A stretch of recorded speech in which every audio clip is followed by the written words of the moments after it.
And hello, folks.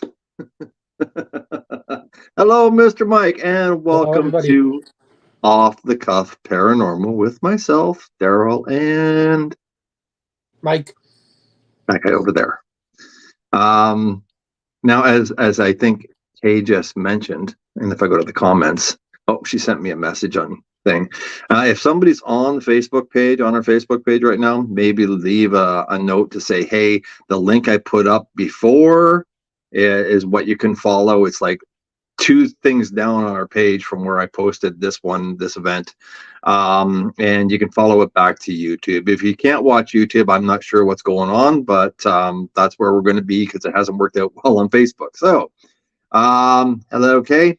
Welcome to the show and everybody else that's watching. So, tonight's show wasn't my idea. It was that guy's over there. That's me. That's him. I feel so far away from, compared to you. You're like right here. Well, I can sit back. Well, because I'm sitting like this because I gotta manipulate the. Otherwise, I'm like trying to manipulate the screen, right?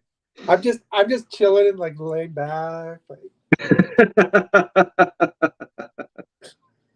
Well, what is tonight's? I mean, since you're all laid back in your urban chair, in your urban room, in your urban area, what is tonight all about? I think we're gonna go with some urban type. Urban. What are they called? Urban myths, and we're also gonna dig into some pop culture, paranormal pop culture. Ooh. Now, I don't know a lot about paranormal pop culture because honestly, I didn't do a lot of my work. I did a little bit on some of them are urban legends and some of them aren't. But we'll get into that in a bit. So I guess, can you explain to the folks what actually is urban pop culture? So like pop culture, Kate, the thing that got me onto this subject, Daryl, was there's so many people that are skeptical of, the paranormal, but there's so much of it everywhere you look, like literally everywhere. There's references to it everywhere you go. So True. it kind of got me thinking, like, why are there so many people that are skeptical about the belief of the paranormal when it's in movies, it's in stories, it's in your social media, like it's all over. So it kind of made me laugh, right? I'm like, okay, we got to do a show on this. So that's where it came from.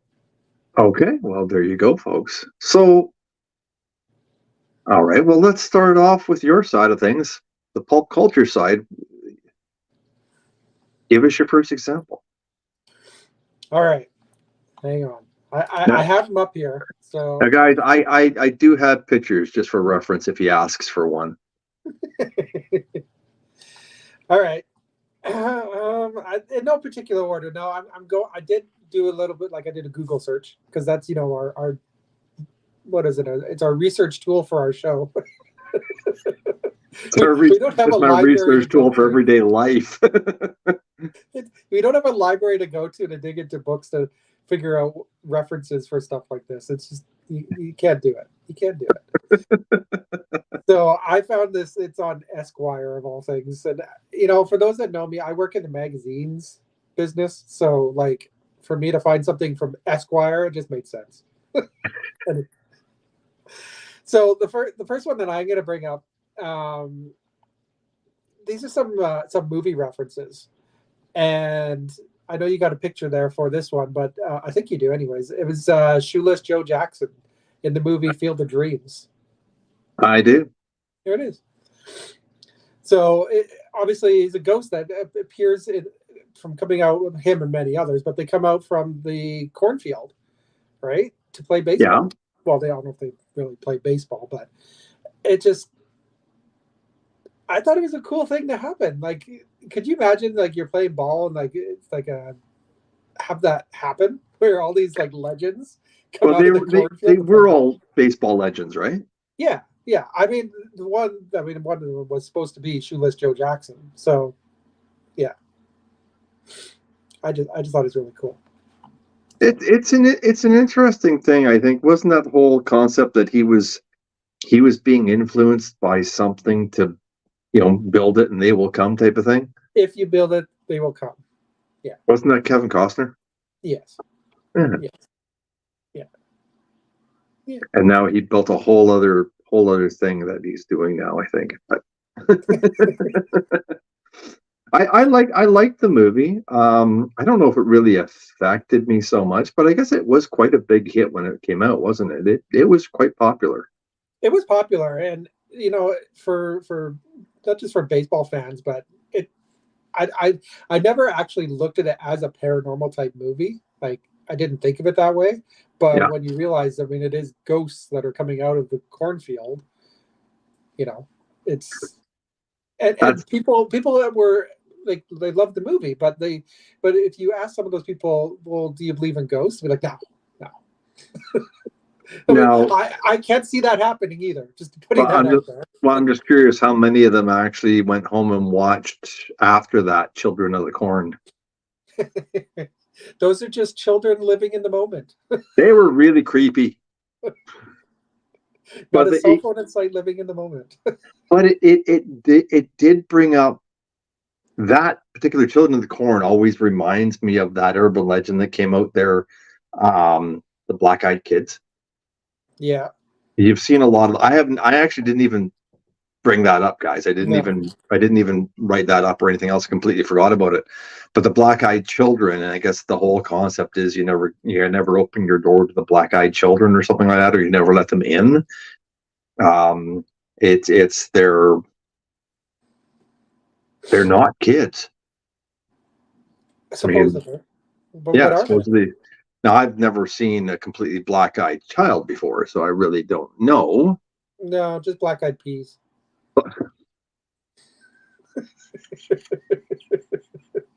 You can stay away from those too, though, if you want.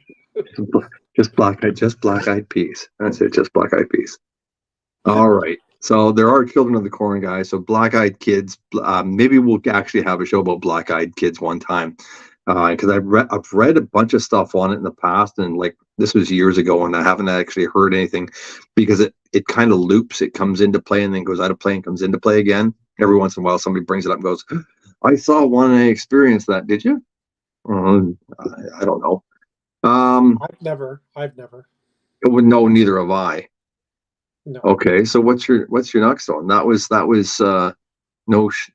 shoeless Jackson there. Yeah. So sticking with the movies, I'm gonna go with.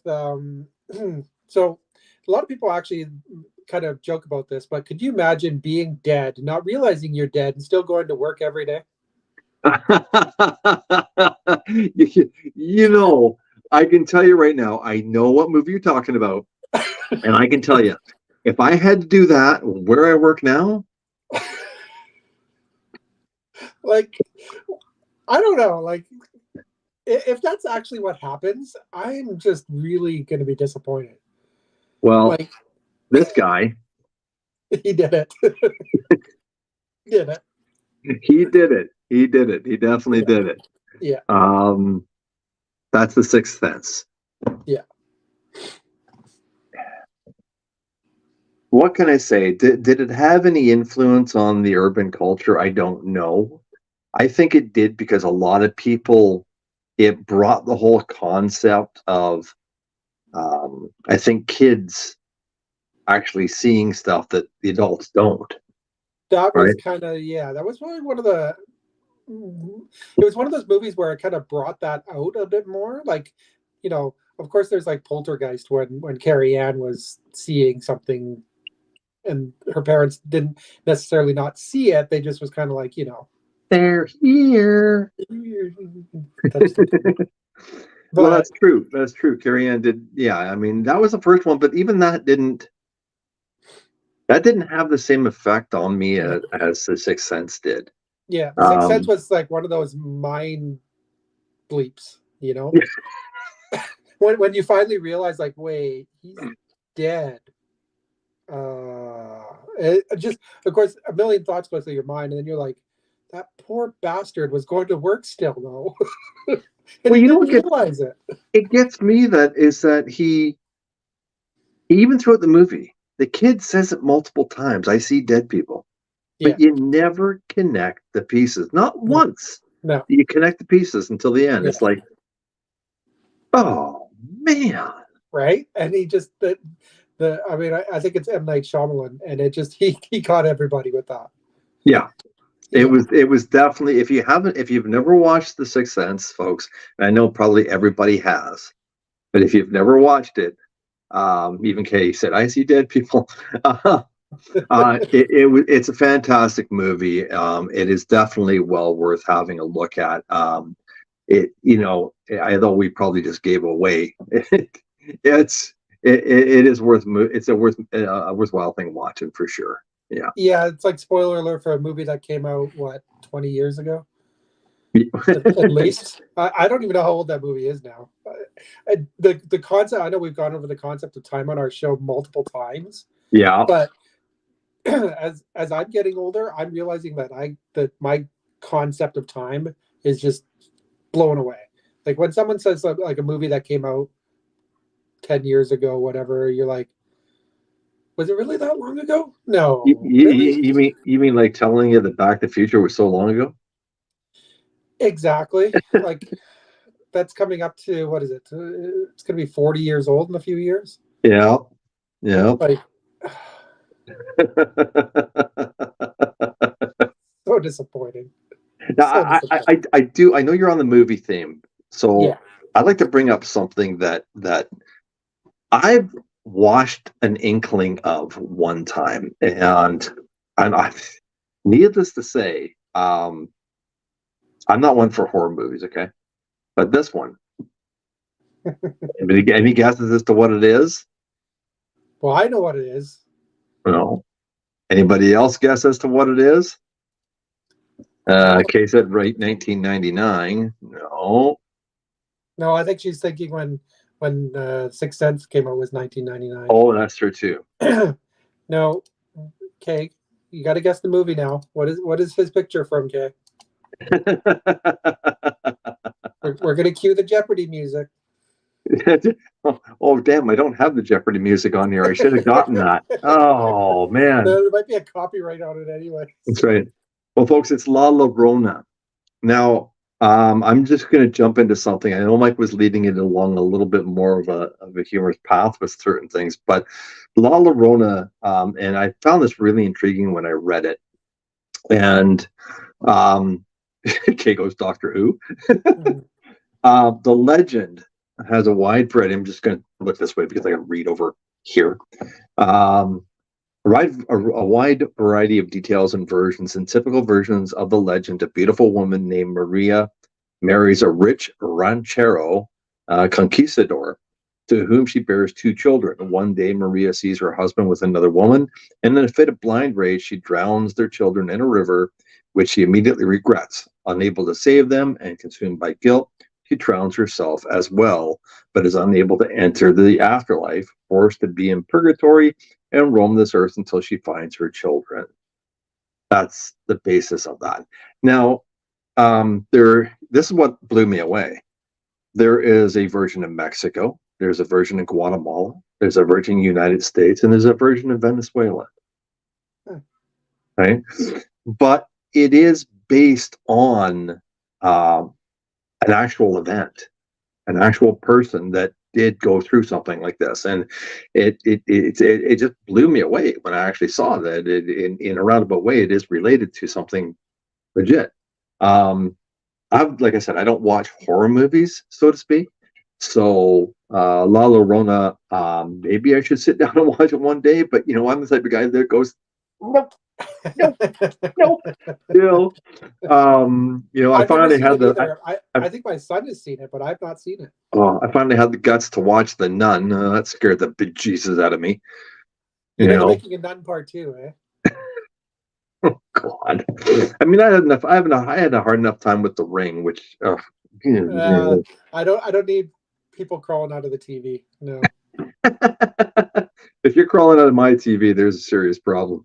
But La Llorona, it's unique, and I think to actually see somebody like that wailing away next to a water source or something like that, that'd be enough to make me run away.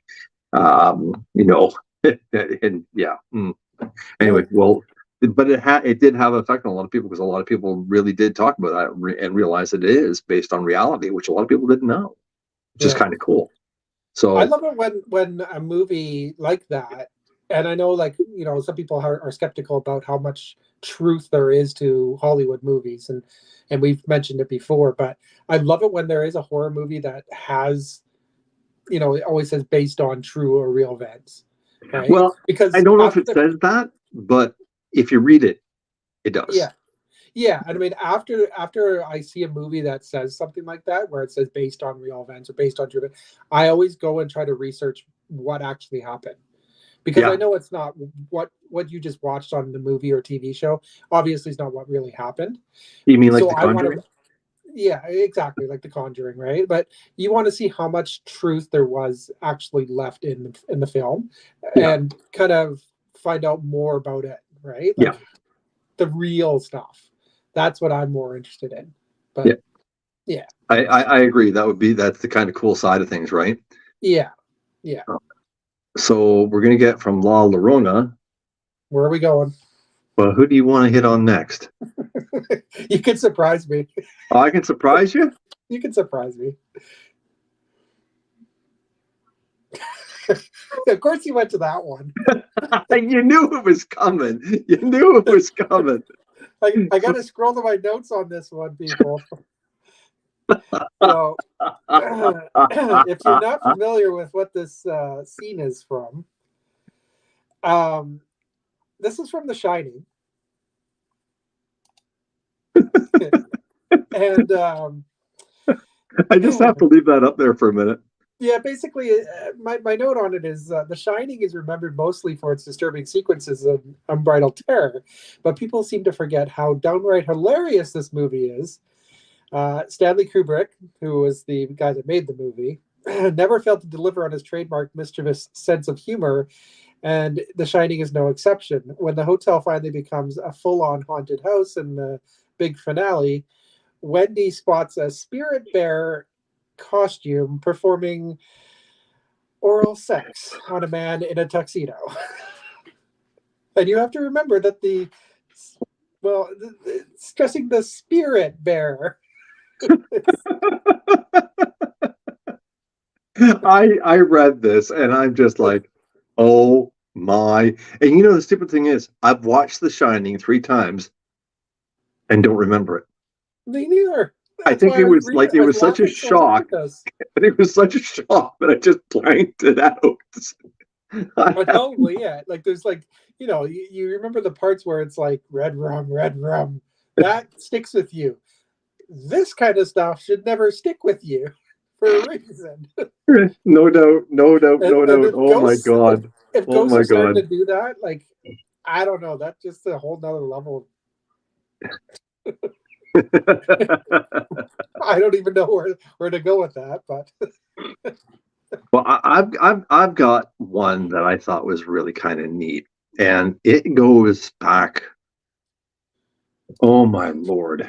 Let me just have a look here. It goes way back to I know I'm saying way back. It's not that far back. It goes way back to the 1950s. Okay, see. And not just me. Anybody know what I'm talking about? Or do you get the point? Yes, exactly. And, oh, wait a minute, wrong way. The Hook. The Hook. Well, let me tell you a little story about The Hook. If you don't know about The Hook, The Hook is an urban legend, and it came into being way back in the 50s. And somebody wanted to get attention And they had printed something in an advice column, and it was just meant to grab somebody's attention. That's all it was meant. It was never no reality to it whatsoever. And the whole concept was that there was a man that escaped from the insane asylum. He had one hand that was a hook. And of course, there was one area of whatever given town you happen to live in where all the young kids, or not young kids, but teenagers and stuff used to go and make out, right? Lover's Lane, whatever, Lover's Leap, whatever you want to call it. And of course, the kids were in the car, right? They're a little bit creeped out, but they're those old hormones raging, so they're willing to overlook all the stuff. Like, isn't that the detrimental end to so many damn teenagers in haunted movies? I mean, come on. They fog up the windows in the car, and then bad things happen. That's right. That's Just right. saying. But they hear scratching on the car. The girl starts to panic. The boy's like, no, it's okay. And then he hears it, and he's like, holy crap, better get out of here. So, of course, they turn on the car and ram on the gas and drive all the way back to the girl's place. But when they get to her place, of course, she hops out of the car and screams because they're hanging on the door handle is a bloodied hook. And that's where the urban legend comes into play. So next time you want to go out and smooch somewhere, you're listening for that.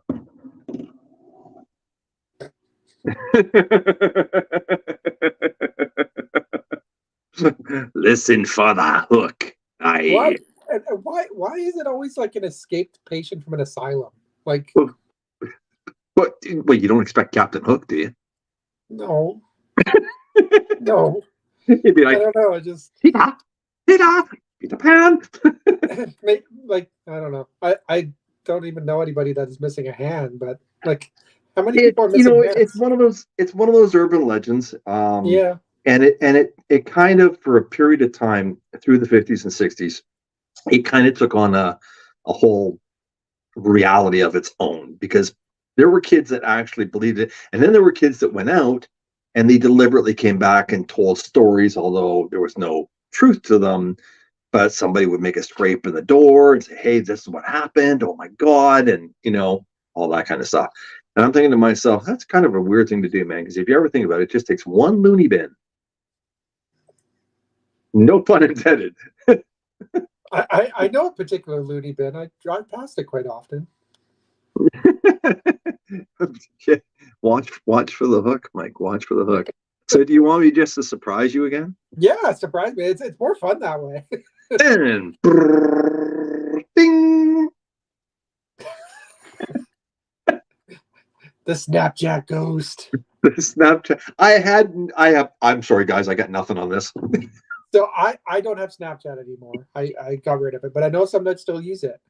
But the write-up was what really caught me laughing, okay? Are we ready for this? He's small, he's spooky, and he's got all your nudes.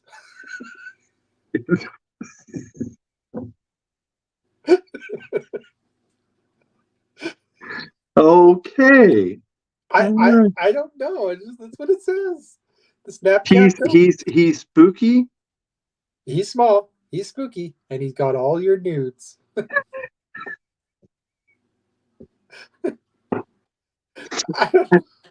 And that's all it said about this thing? That's all it said. Well, there's, the Snapchat ghost approaches your most sensitive photos with a frankly inappropriate level of mischief. Just look at those pinwheeling arms and that floppy tongue.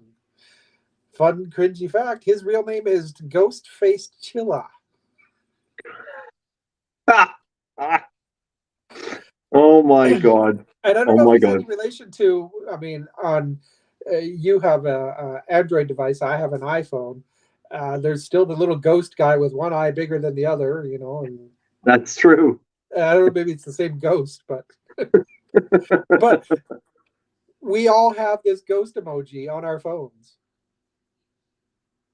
That's true. Never thought about that, but that's very true. It's you know what? It's right there. Everybody sees it. It's on their devices. It's in their face. It became such a standard. It just got integrated right into life. Right. That's cool. it is kind of cool in that respect. Like the paranormal is such a taboo subject, but you're going to go and put it on millions and millions and millions of phones around the world. Yeah. Yeah, no, for sure. Kay just said loosely based on parapsychologist Christopher Chacun's investigation of room 3327 at the Hotel del Colorado. What are you talking about, Kay? I think Sorry, she's we like, lost you. I think Oh, Kay's you're talking living in the about the past. hunting of Bly Manor? I've never even heard of the hunting of Bly Manor. Oh, It sounds like a no pirate. idea. Hunting of Bly. It's a Bly Manor. It sounds Yeah, almost English, Kay. Kay's living in the past, I think. It was the movie 1408. Okay. So Never heard of it, 1408 folks, but is Jim Carrey, is that, if I'm not mistaken? Jim Carrey, Yeah. If I'm he's not in a mistaken. horror movie. Yes. Yes. I'm gonna look this up right now. I've never even heard of 1408, folks. So we have our people hard at work. Yes, the monkeys are going. You got monkeys? They took my gerbils away a long Jim time ago. Carrey. It's John Cusack. That's who it Oh, is. John Cusack. Yes. Yes. Sorry, my mistake. It's the same initials.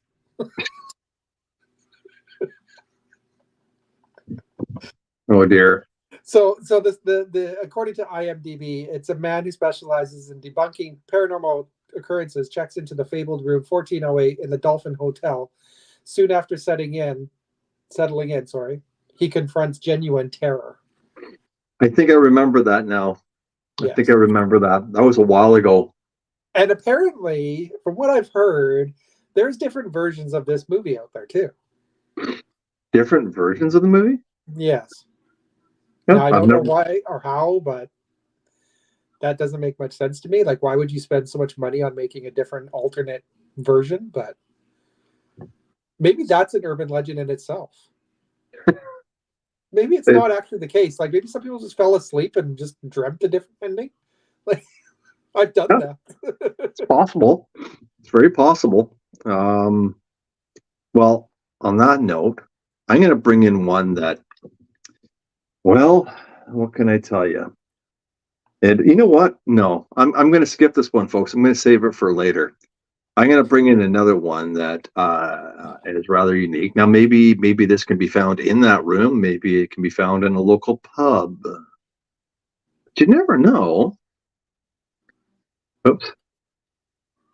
Pat, anybody know what it is? Yeah, probably not. So I'm just going to tell you. looks like a chair. It is, but it's not on the ground. It's actually up on the wall. Hang on. I'm trying to get a closer look, and I'm like, half my face disappears. It's actually hanging on the wall. What it is Busby's stoop chair, or the dead man's chair. Now, let me read a little bit about this, okay? This because I've seen this show on this, and this is really cool. Thomas Busby was arrested, tried, and condemned to death after he murdered his father-in-law, Daniel Audie, in 1702. Audie and Busby were running a coin counterfeiting business, as well as other criminal enterprises. And they argued about the business, which ended with Busby killing Audie.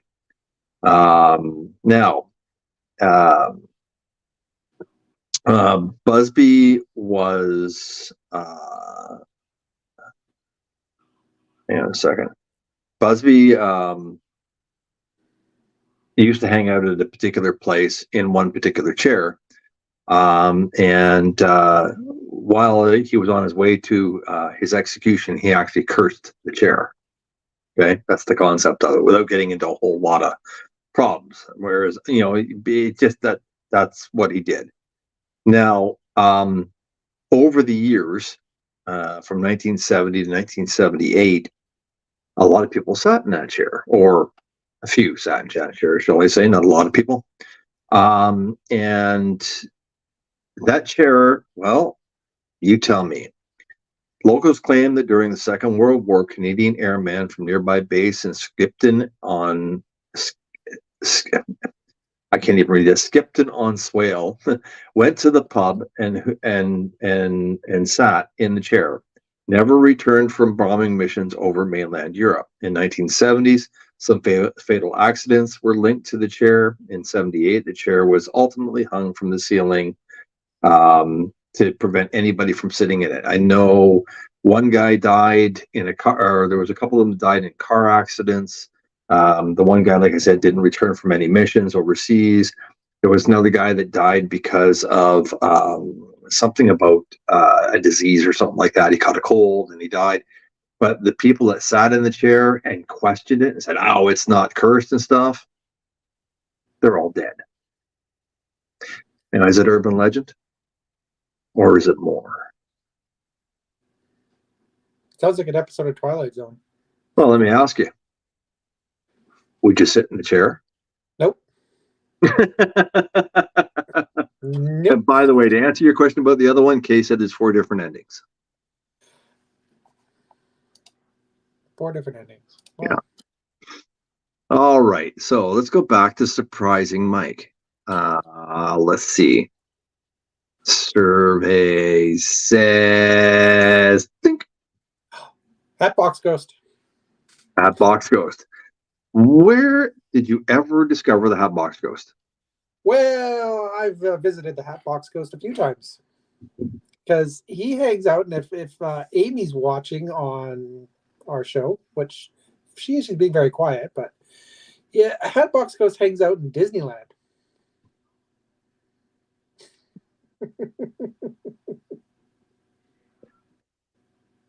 Okay, now I'm really totally, utterly confused. Why? I mean, did Mickey piss somebody off or what? I mean,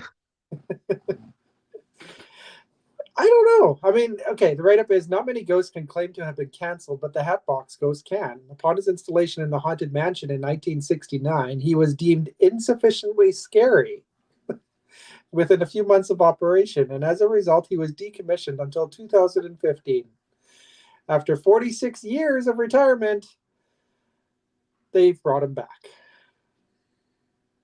Because, I mean, if you look at the picture of him, he's creepy looking. I don't know how he could be not figured to be scary looking. Well, He wasn't scary enough for the Haunted Mansion at Disneyland. Really? I'm sorry, but you know what? He really looks like one of those guys that Scooby Gang did in. And you know, I was sharing the list of stuff with my son today, and my son said something about Scooby-Doo. He goes, "Scooby-Doo needs to be on your list," and I had to remind him there are no ghosts in Scooby-Doo. Depends on whether you watch the movie or not. Okay, well.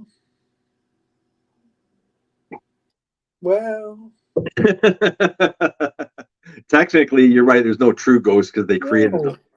Yeah, I mean, because like it's all man-made, right? Like whether it's a man in a mask or a suit or whatever. But it is probably one of the biggest urban influences for kids into the realm of the possibility. Absolutely it is. And I've been asked it before, like, where did you first get your interest in the paranormal? And I always say it started with Scooby-Doo, which is funny enough because there's no ghosts in Scooby-Doo. They're all people. I'm more concerned about a talking dog. Like, yeah, but then again, you got to remember, man, with the amount of stuff that Shaggy probably smoked, I mean, he probably sounded perfectly, absolutely all right to him. Well, let's go, Scoops. We gotta get some Scooby snacks and get the heck out of here. Okay, let's go. Oh my God! So there you go, folks. Those are my bad impressions of Scooby and Shaggy. I can't do them very good. No, I can't. I can't do Scooby or Shaggy either or. But but honestly, I think they did have a huge influence, right? In it all. Now, let's see. Can we surprise Mike one more time? Oh, I can surprise him multiple times. Well, there's one I have to bring up because, well, today did follow yesterday, so you had to go there. I had to go there. Yeah. Everybody knows who it is. The picture you shared is not from the original 1977 movie. No, you're Actually, right. well, that movie wasn't even from 1977. That screenshot. That was actually 1983. So. So you think you're strong with the Force, do you? Strong with the Force, you are. That's right. As I'm wearing my Mandalorian T-shirt too, you know. You did. You did. Totally not intentional. So yeah, the Force Ghosts. the Force Ghost. Why did that come up on your list? When a Jedi, not all Jedi turn into Force Ghosts, but when they become one with the Force, they have the ability to basically cross over into this realm, kind of like where I almost picture where we are actually trying to investigate into, right? Like if you think of like this all being force everywhere, and you have the ability to all of a sudden become a ghost, they have that ability to end their lives and become a ghost. They become one with the Force. Well, and it did have an effect on the urban society because honestly, everybody knows what a Force Ghost is. At least anybody that knows Star Wars knows Yes. what a Force Ghost is. Yes. That's like interesting. basically when Obi-Wan Kenobi was the first one to die and become a Force ghost, and But then you never, Yoda, and then if you Yoda, never and then really Anakin. saw, you never really saw Obi-Wan. You just heard him. Well, you saw him at the beginning in Episode 4. You saw him as a human, but he does Yeah. die In right? Episode 4, but not when he died. No, he basically just vanishes, right? So Yeah. and then he becomes a ghost, and is Yeah. a voice, and then you see him and the others as well, and then of course there's other parts where they become a ghost and so on. But yeah, it's just it brought ghosts into the mainstream even more so, right? Like it did. but not in a scary way. That's Right? very true. That's very Like true. ghosts are always seen in a spooky, scary spotlight, but in this instance, they're not. They're actually seen as heroes, right? True. So it did allow people to look at that, and at least the younger generation to go, oh well, it's not all that bad, is it? Then they go to see my La Llorona and go. Maybe Obi-Wan is attacking La Llorona. That's his job. I got one that I found rather interesting. Now let me just get rid of some of these because otherwise I'm going to get all sidetracked. Okay. So this one. Yeah, I don't know a lot about Slender Man. Well, let me tell you a little bit about Slender Man. Now I'm again going to look over this way because it's actually that way. It makes it look like you're looking at me to find the answers. Well, actually, it's the. So Do you know? I don't know. Like if I hold up a book or something this way, and that mind you, it's Dungeons and Dragons. That's no good. Carry on. Okay, so Slender Man, folks. I really didn't know. Okay, Slender Man was created on June 10th, 2009. That recent, eh? Not that long ago. It was created on a thread in the Something Awful Internet Forum. That's what it's called, Something Awful Internet Forum. The thread was a Photoshop contest in which users were challenged to create paranormal images. Forum poster Eric Knudsen, under the pseudonym Victor Surge, contributed 2 black and white images of groups of children, to which he added a tall, thin, spectral figure wearing a black suit. Although previous entries had consisted solely of photographs, Surge supplemented his submission with snatches of text, supposedly from witnesses describing the abduction of the groups of children and giving the characters the name the Slender Man.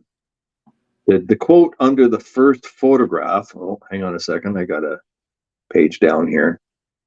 The quote under the first photograph read, We don't want to go. We don't want to kill them. But its persistent silence and outstretched arms horrified and comforted us at the same time. In 1983, photographer unknown, presumed dead. A quote under the second photograph. One of two recovered photographs from the Sterling City Library, Blaze, notable for being taken the day which 14 children vanished and for what was referred to as the Slender Man. Deformity cited as film defects by officials. Fire at library occurred 1 week after actual photograph Fire at library occurred 1 week later. Actual photograph confiscated as evidence. 1986, photographer Mary Thomas, missing since June 13th, 1986. So, it 100% made up, 100% designed, right? But what has it become? Right? Like, I mean, the last thing I heard was, what did a young girl took another girl into the bush and tried to stab her to death because she believed Slenderman told her to do so. Like, this thing has taken on a huge life of its own, and even now, it's out there, and people actually think, "Oh my God, this thing exists," and it was never existed, never has, never would, never did. It is one of those urban legends that was, a man-made one, and it's people's imaginations, really, that's gone wild. Yeah, it is. But when people keep supporting this and saying, "Oh, I saw Slender Man," and the younger generation, maybe, most of them have a brain on their heads, a brain on their shoulders, that they're going to go, "Yeah, well, that's crap." But you get young enough, and they're like, they can be influenced by this. Yes. So, you have an example of some kids doing some really bizarre stuff because of this legend, urban legend. I mean, it's a real cool urban legend, not to say, but I mean, wow, guys, talking about affecting reality. Whew. Slender Man. You want to take a look at it, man? Look at it in depth, because there's a lot of stuff out there on Slender Man. It'll blow you away. It'll blow you away what some of the people have done on behalf of Slender Man. So on a lighter note. On a lighter note. On a lighter note. Jacob Marley. Scrooge. Scrooge, you'll be visited by 3 ghosts. That's right. Yeah, that was, I mean, I think we touched on it back at Christmas about our favorite kind of ghosts and whatever in movies. And that's one for me. I mean, I love that movie, but which version of it? The Alistair, whatever. Alistair Sims? Yeah, that guy. Yeah. The original. I like that one. I also like the George C. Scott version. So yeah. Yeah. I'm not so big on the Muppet version. Although it's cute. Don't get me wrong. Now, mind you, Jim Carrey does a really interesting animated version. Yes, the animated version is very well done too. It is. And it goes to point, like, ghosts are not all scary. Well, you know what? I'm sorry, but he was not the most pleasant guy to look at. I mean, he had the typical chains rattling, and he did. Constantly went Scrooge. Like, he didn't say, "Hey, dude, you're going to be visited by 3 ghosts." No, you are going to be visited by 3 rattle, rattle, rattle, rattle ghosts. I mean, like, it was your typical scary ghost, and even like the punishment for afterlife that he faced. Yes. His afterlife was horrible, if you want to call it a life. Well, I mean, but still, I mean, that's rather scary if you think about it. I mean, yeah, he didn't, like, people can go, "Oh, well, it wasn't scary," but it was. Yeah, I think it was more a psychological scare, right? But they were definitely trying to implement what people associated with ghosts. You know, like the banging and rattling and the ooh, right? Because that's just what ghosts did. True. I have True. yet to hear a ghost go ooh. I just Well, that's have, true. If I was have ever, you if I was ever anywhere and somebody went, can you tell me who you are? I'm a ghost. I mean, I'd be like, I have never which caught one of you did that? I've never caught an EVP doing it. I've never got a disembodied voice doing it. I really want it to happen now. You better watch what you ask for, Mike. I know, right? Like I was on an investigation. I know this is going to take us off the path here a little bit. I was on an investigation once, and I remember saying that out loud. Like I was saying, I would really love it if you could take this door that's right beside me and just slam it shut. And then another investigator said exactly what you just said. You better be careful what you wish for. Because you just never know. You never know, right? One day I'll be standing behind that door, nice and quiet, and just go. Bang! And I wouldn't put it past you because you know the reaction that you get out of me too, right? So it'd be totally worth it. I have to have the camera running for that one, man. I have to have the camera running. I got one more on my end, but I think you guys got a couple more on your end. So I'm gonna go. Yeah, I'm gonna go this one for you. Okay, so how many people know that the White House is haunted? Well, didn't this happen like 7 years ago? Well, yes, it did. I actually So, knew yeah, I go knew the ahead. White House was haunted. Yeah, so the White House is haunted apparently, by the ghost of Abraham Lincoln. Well, yeah, I mean, And you could have worse ghosts. you could, I mean, you talk about Slender Man, throwing that out there. No, I mean, I don't know how much truth there is to it, but I've also read or heard something, anyways. Um, Abraham Lincoln was also very much interested in the paranormal. Yeah, well, hey, he became the vampire slayer, right? No, I'm just. Although it was a really good movie, guys, it really was. But yeah, you're right. He was very interested in the paranormal, which is actually really not as well known as people think it is. Yeah, I mean, okay, so this says the ghost of Honest Abe gets around. Lincoln is said to have haunted the White House since his death in 1865, with sightings reported by Presidents Theodore Roosevelt and Lyndon B. Johnson, among others. And in one memorable incident, Prime Minister Winston Churchill reported encountering the ghost of Lincoln after emerging from the bathtub, which left him facing down the deceased head of state, buck naked. Oh dear. Well, I Yes. mean, there you go. I mean, I guess it's the ghost can be anywhere, anytime. I mean, wouldn't that just be a heck of a place to investigate? Oh my God, that would be amazing. I mean, it's never going to happen, but yeah, No, that would be cool. yeah, you could see it. All right, all right. You have access? No, you don't. You can go into. No, you can't do that either. You can go up. No, no, you can't do that. Just a minute. We'll give you armed escort. They're going to say, did I just hear a disembodied voice? No, that's just Joe Biden. Sorry. He's not dead yet. Oh dear, dear, dear. Oh my God.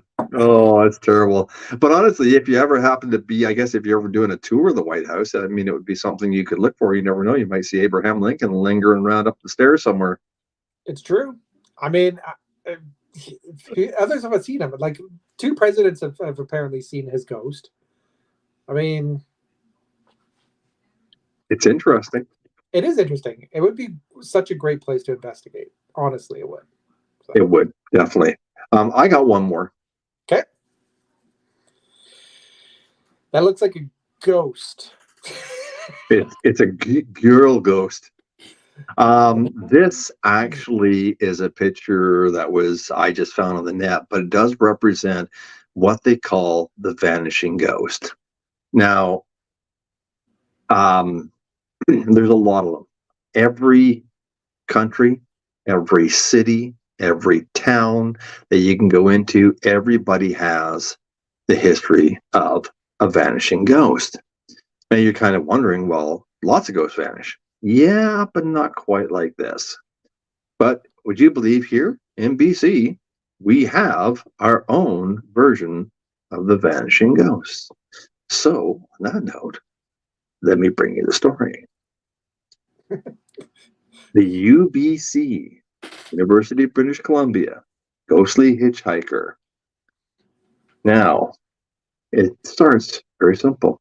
Like every other scary story, on a rainy night in October, a young woman can be seen hitching a ride along University Boulevard at UBC.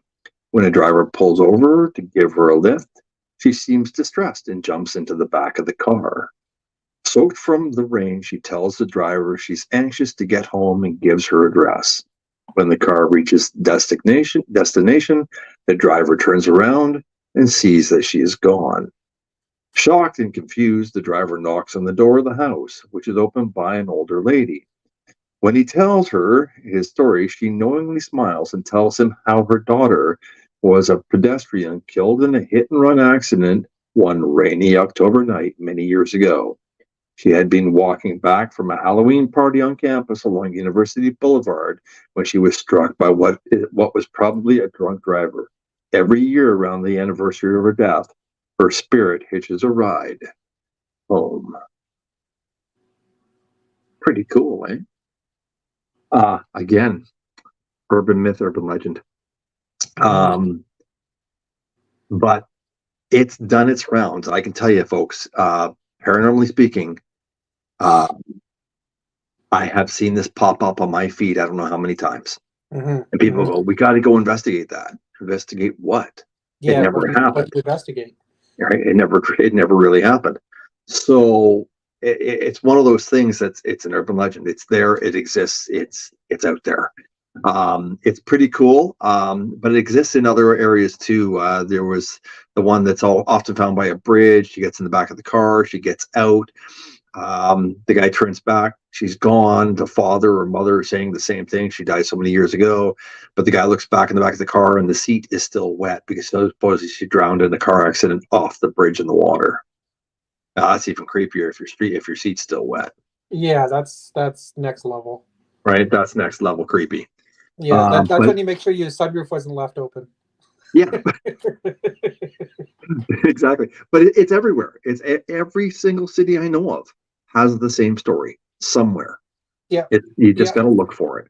Yeah, and I think again, it spawns back to people's imaginations, right? Someone tells someone something, they try to scare them or tell them, a made up story, and make it sound so believable that it actually, they think it actually happened. And then they tell someone else, and they tell someone else, and they tell someone else. And eventually, by the time it gets to the 100th person, they have fully believe this is a true story, and it's really happened. It's like that thing, when you all sit in a circle and you say a word and you pass it around, by the time it gets back to you, it's not even the same word. It's not even remotely the same. Exactly. Right? And how this works. It's bizarre, but I mean, it keeps popping up, and every once in a blue moon now, somebody brings it up and says, "Oh man, I'd love to investigate that that road." I'm like, "Why?" Yeah. And how would you? Well, there's a story. There's a story. A guy here in BC. His name is Robert C. Billick, and he did some haunted BC books. And one of them was a guy riding along the road, and he saw a lady walking up the road. Now this is up past. Oh God, it's up past where the Skookumchuck is. Oh Christ, way up past Hell's Gate and stuff like that. Okay. And the guy's driving along the road and he sees a little woman and she's just walking to beat all hell up along the road. And she's been blah, blah, blah, blah, walking out in the middle of nowhere. And people are like, what the hell? So the lady and the guy they pull up beside her in the car and they slow down. And of course they kind of yell at her, "Are you all right? Are you all right?" The lady stops. And when she turns to look at them, the face is just completely just bizarre. Like it's like almost like big fangs, teeth and everything else. And of course they speeded away and didn't stop until the very next town. to stop. But this lady has been, apparently this figure has been seen multiple times. Is it urban legend? Don't know. But I'll have to find out a little bit more about where that is. But you want to look up some interesting stories, Robert C. Bellick. I got two more for you before we close out this one. This one is probably a real quick one. My favorite superhero. Really? Really? Wow. Okay. That's cool. Ghost Rider. Yep.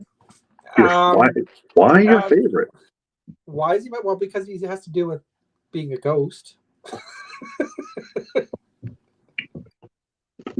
Well, I mean, what he stands for, right? Like he's basically seeking vengeance, right, for those that have wronged, and he's doing it from beyond the grave. Well, if you follow the original Ghost Rider, I thought the Ghost Rider was just inhabited by a spirit that way, or by the devil himself, or something like that. It was an agreement that was made.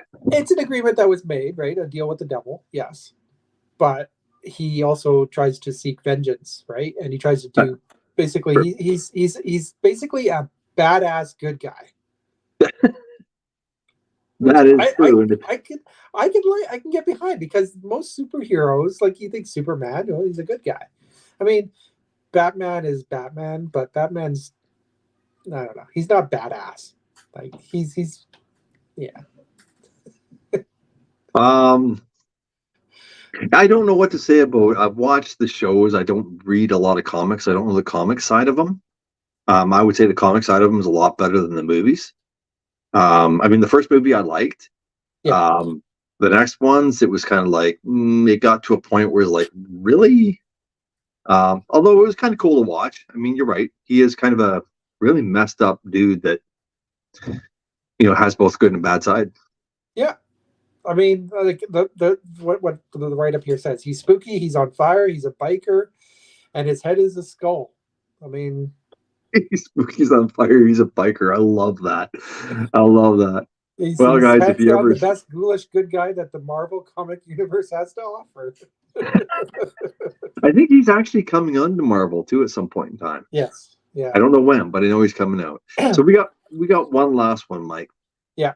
Now you got me thinking. I'm going to have to go back and read a lot more up on Ghost Rider, because I want to learn a little bit more about him now. Now you got me intrigued. I'll have that conversation with you another time. One more to touch on, and this is probably the biggest, other than Scooby-Doo, probably the biggest influence on a younger generation in the past. I'm Casper, the friendly ghost. Casper, the friendly ghost. The friendliest ghost you know.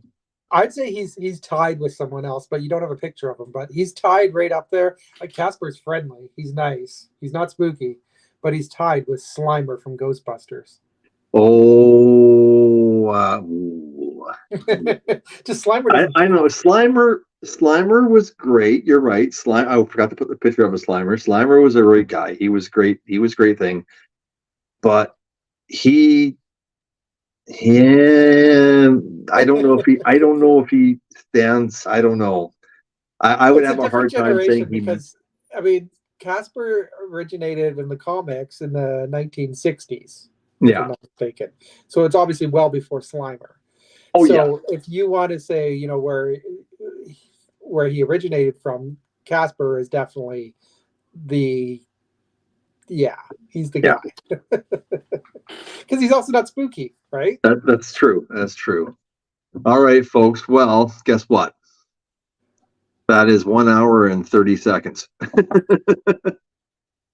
So we have now talked. Time flies, because the show is always about time. That's right. Time flies.